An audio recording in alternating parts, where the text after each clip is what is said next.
about 2 years ago. It was November 2023.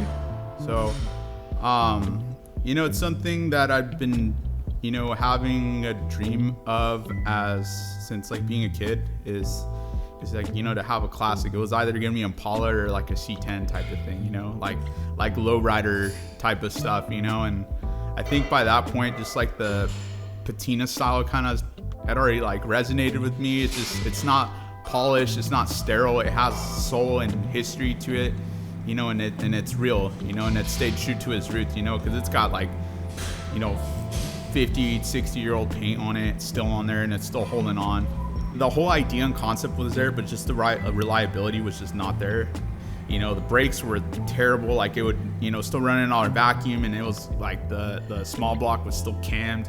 So it was just, the brakes are super sketchy, so, over time it's just pretty much, focusing on the foundation, then trying to, build on the things that just needed to be reliable, so then I was just truly able to enjoy what it seemed like when I first got it and stuff. But yeah, it cost a lot of money.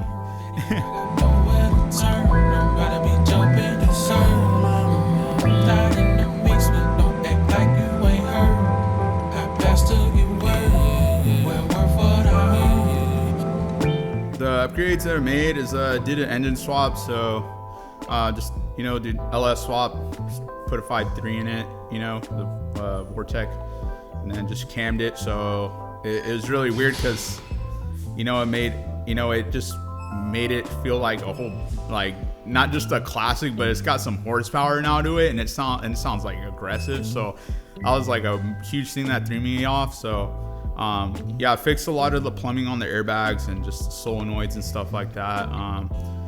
I unfortunately had like my brother did crash my truck at some point right after I did all these upgrades, and spent quite a bit on it, and so I was able to refix the body work and have one of my really good friends, Nick Valentine, which is done a lot of the fabrication and all of the work on it and stuff, so that he, without him I wouldn't have what I have now. So I got to give all the credit to him. So, but I mean, I've gotten pretty dialed in to where I feel like I've been wanting it to be.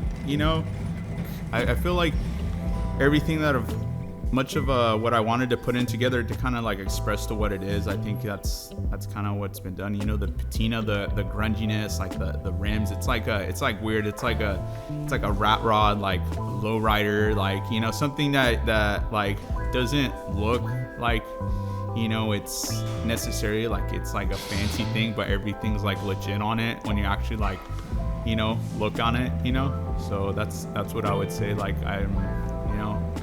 you have to be like, it's not like flashy or all chromed out and everything, like, you would expect for, everybody to be like that. Like I want it for it to be like used, and like, if it gets dinged, it's not, gonna be a problem, but it's still my baby, so.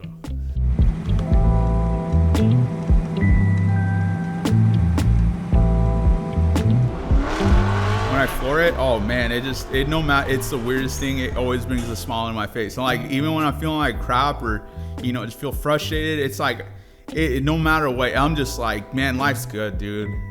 I don't know. It makes you just feel alive, dude. It's just like, it feels like in these days where everything has to be set on a path, controlled, like, they're limited. It feels like, there's no traction control. You dump it, bunch of smoke comes out, and it's you can't not hear it. It's in your face. So yeah.